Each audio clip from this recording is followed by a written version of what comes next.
That's okay. They have to take this in appeal to Supreme Court. Some of the arguments that you're presenting have not been considered here. They're per inquiry. Court officer. Court officer. With that order. Page 3, para 2, my lord. The learned counsel for the petitioner urges that the appointment of private respondent with the status cabinet is without jurisdiction and unconstitutional.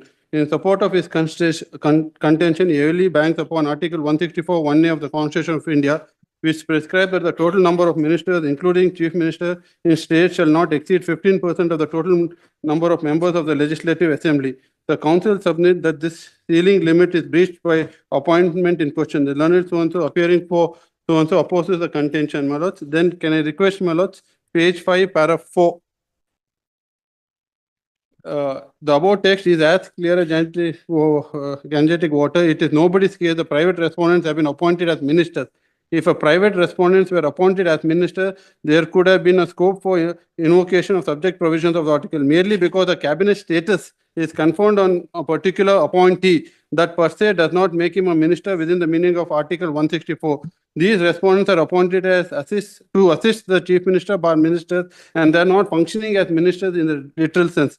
Therefore, the provisions pressed into service by the learned counsel for the petitioner is not attracted. The status of cabinet rank is conferred on persons appointed to by post other than that of the ministers as well needs no research. Since the enactment of the constitution, several states, examples, Assam, Meghalaya, etc., persons are appointed with such status even when they are not ministers of the Council of Ministers. Such status is conferred on various reasons that fall within the exclusive domain of the executive, and therefore court cannot undertake their deeper examination in judicial review. The text of the impugned order shows that the conferment of this status is for the purpose of extending to the appointee the facility that avail to the ministers of cabinet rank. Despite vociferous submission, learned counsel for the petitioner is not in a position to show which rule of law which has been violated by virtue of impugned appointment. In the absence of breach, no relief can be granted. The Lordship may kindly turn to page 2, my lords. Respondent number 3, 5, and 6 are respondent 3 and 4 are respondent number 46 and 47. Respondent number 46 and 47. The same principle. Same appointees. Same respondents here, 4 and 5, 46, same nature of notification. 46 and 45, page 11 of their writ petition, my lords, page 11. 46, 47, here 4, 3 and 4.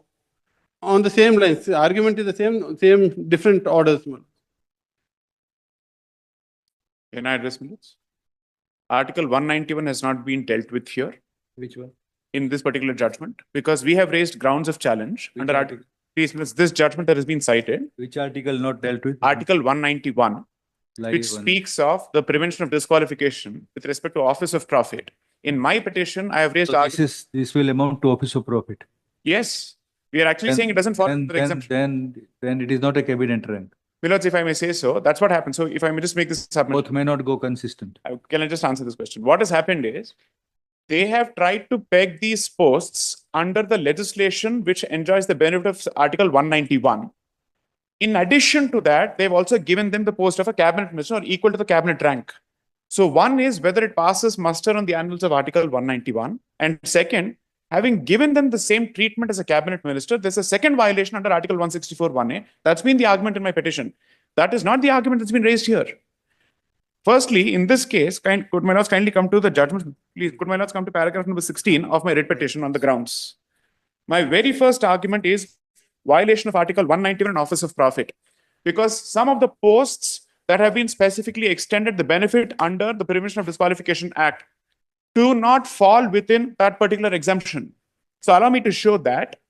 This is my first ground, violation of Article 191 Office of Profit, appointing members of the Legislative Assembly and members of the Legislative Councils as chairpersons of boards and corporations with cabinet rank benefits constitutes holding an office of profit. This makes them ineligible to serve as legislators as per Article 191 of the Constitution. Where you are reading? Please, minutes. Reading where? This is paragraph 16 of the writ petition, page number 17. This is my very first ground of challenge. So the point is, if they say this judgment covers my position. It does not in entirety because there are multiple grounds in my petition. Paragraph 16 says. Paragraph 16 at Violation. page number 17, violation of Article 191, Office of Profit. The second ground is Article 164, running in non-compliance. Law. Let us go slow.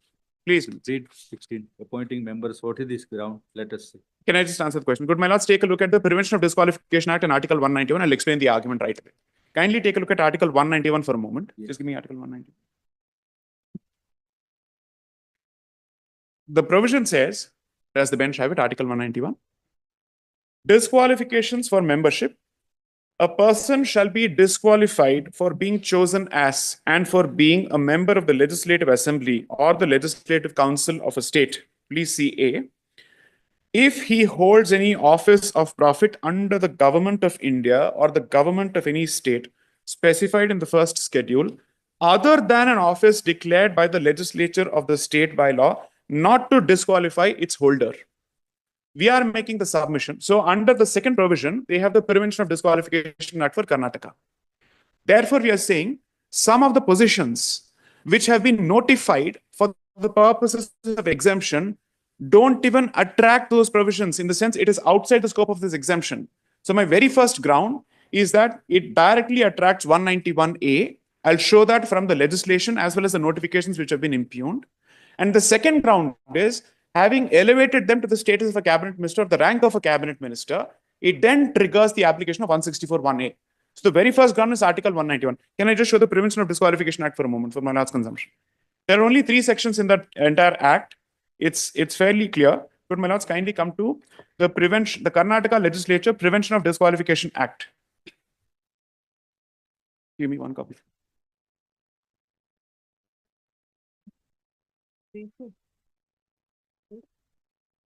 And then I'll show the impugned notifications to show on the face of it how they violate this. So, my lords, the provision would start, so the act starts at page number 3 of this compilation. It has the statement of objects and reasons in the first 2 pages. Then my lords could come to page number 3, which has this act. Does my lords have it? Please, minutes. Kindly see the relevant definitions: committee, compensatory allowance, and statutory body. Let me read out committee and statutory body before I come to section 3, because section 3 is the prohibitive provision. Kindly come to section 2A, committee. Committee means any committee, commission, council, board, or any other body of one or more persons, whether statutory or not, set up by the government of India or the government of any state. Then kindly come to the definition of statutory body, millets, which is 2C. Statutory body means any corporation, board, company, society, or any other body of one or more persons, whether incorporated or not, established, registered, or formed by or under any central law or the law of any state for the time being in force, or exercising powers and functions under any such law. This is the meaning of a statutory body for this act. Kindly come to section 3. Removal of certain disqualifications. My Lord Justice Arun has it. Please, minutes. It is hereby declared that the following offices shall not disqualify and shall be deemed never to have disqualified the holders thereof for being chosen as or for being members of the Karnataka Legislative Assembly or the Karnataka Legislative Council. So only these offices will get the benefit, millets, for the purposes of disqualification. The office of a deputy... They are not the offices of profit. Correct. For the purposes of Article 191, this is the exemption. The second part of Article 191A is being satisfied through this, which is why it says removal of certain disqualifications. The office of a deputy minister, a parliamentary secretary, the leaders of the opposition or government chief whips. Kindly come to the next page, minutes. The offices held in NCC and maintained under NCC or the Territorial Army.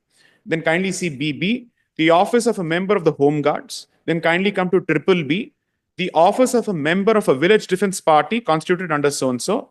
Then C, the office of the secretaries of the district development boards constituted by the state government by whatever name called, provided that holders of such office do not hold any other office of profit under the government. Then double C, offices of Adhyaksha and Upadhyaksha of the Zilla Parishads and Pradhana and Upapradhana of Mandal Panchayats constituted under the Karnataka Zilla Parishads Acts. Then kindly come to D, the office of the chairman or member of a committee, provided that the holder of any such office is not in receipt of or entitled to any remuneration other than the compensatory allowance. Now, through multiple amendments, more positions have been added to this. Kindly come to the next page. Will it not fall in D? Please, Minutes. The present appointments. will It fall- won't. I just wanted to show that. Some of these cases are actually statutory bodies. So totally, I'll just give the split here. Chairman and member of committee. Please, Minutes. Clause D of. Yes, office of the chairman or a member of a committee. It applies to some, it doesn't apply to all the 42 members.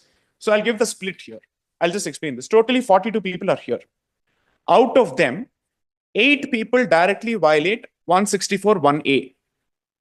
They fall within this, in the sense they are exempted by this. 64(1)(a) violation can we now examine in live wake of this? I'll answer the question. I'll certainly answer the question because every judgment on the subject goes against what's been held here, including the Supreme Court. And there is no substantive examination, if I say so with the deepest of respect. I understand the judgment has come from the predecessor bench. I bow down with respect to that. You can't make such allegations saying that we have set up the case and got it dismissed at your lordship. I never That is said- what he's trying to tell. I'm trying to say something else. I don't know what insinuation is this. I am making a submission on merits. I don't know why are they taking it so personally. I'm still only on the merits of the case, not on the content of the petition in the previous case. I don't know why the pins are pinching them unnecessarily. My submission is this. The judgments are also very clear that substantive examination has to take place with respect to the impact. We have presented a table in our petition in terms of what is the economic impact. Primary reason is if there is already a cabinet post and then you elevate another person to a similar status, then there is a duplication of roles with respect to the same function that is in the teeth of 164(1)(a). None of those examinations have been undertaken. That I'll come to later. Can I just show this for a moment? Under 191 in the first place, because this article has not even been considered. So their entire argument is the entirety of my petition is eclipsed by the judgment of the predecessor bench. I'm saying that is not the case. The argument under 191 has not even been considered, let alone even been raised for that matter. Now, therefore, if my lords were to take a look at this compilation, other than the posts mentioned in the previous section, through amendments, a few more posts have been added. We have checked. None of the new positions, at least 30 of those positions, actually satisfy any of the amended positions as well. So totally, out of the 42 people, 30 people directly are in violation of 191. All of them put together are in violation of 164(1)(a) because they have crossed the ceiling of 15%. Let me show the 30 positions and say how they don't fall within. Because they are. Please. For I'm to sorry. submit because they are. In the sense, all the 42 people go beyond the 15% limit. Out of the 42 people, 30 people are in violation of even this act. So 40, yes. So 42 people hit 164(1)(a), 30 people hit 191, the bar under 191. The state of Karnataka has 224 members in the assembly, out of which, if the 15% bar is applied, the number goes to 33.6. Therefore, only 34 people can be appointed to a cabinet rank post. And the website of the Karnataka government says 33 people are already in that particular position. Through this particular notification, that is the 9 notifications which are under challenge, 42 more people have been added to this. And they've been given emoluments and treatments at par with the cabinet positions already held. Therefore, they certainly trigger the application of 164(1)(a). But in addition to that, serious violation of even the Disqualification Act, which is why, my lords, at the very least, notice is this matter bears issuance of notice, but I leave that to my lord's discretion. That's entirely up to my lords. Let me just show this for a moment. What are the positions in question? Could my lords come to page number 50 of my petition, which has the first notification under challenge. So 34 people came through one notification and one notification each for 8 other people. So totally 9 notifications are under challenge.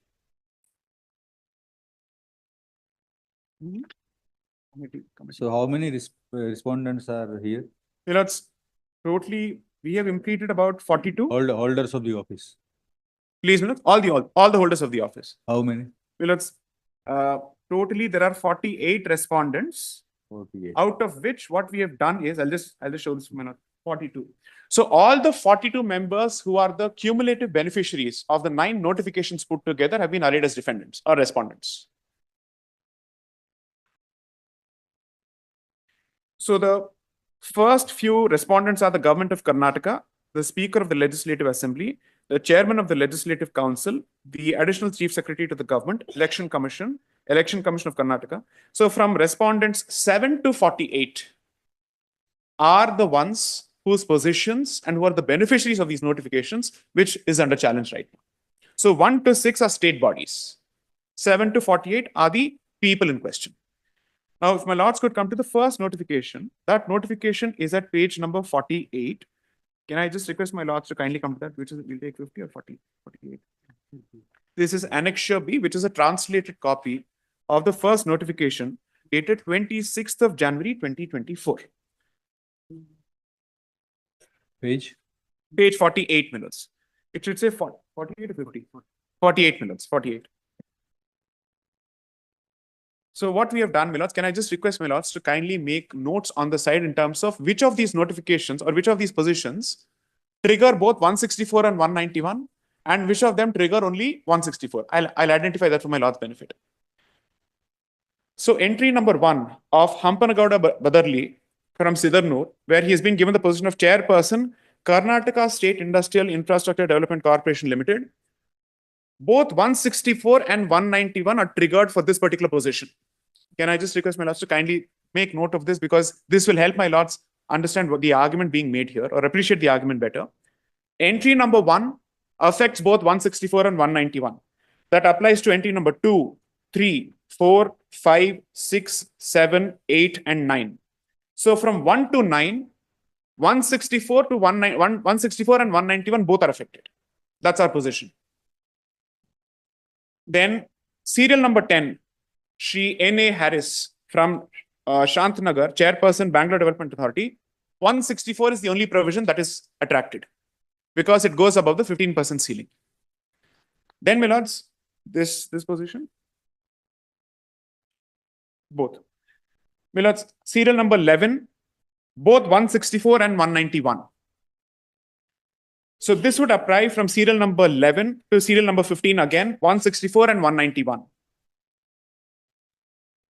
We'll present a comparative chart, but the net submission being 30 of these positions don't even pass muster on the anvils of Article 191. Forget 164. Can I just capture the legal argument for my lord's consumption? Even if someone is outside the scope of the bar under 191, but he's elevated to a cabinet rank minister, you could satisfy 191 and then be you can run follow 164. Violate 160. Exactly. So we are saying in some cases both have happened. In other cases, only 164 has been triggered because they've hit the ceiling of 15%. And since one of my central arguments, in fact, my primary argument of 191 has not even been considered by the previous bench in this judgment, my respectful submission is, to that extent, it is certainly per incurium.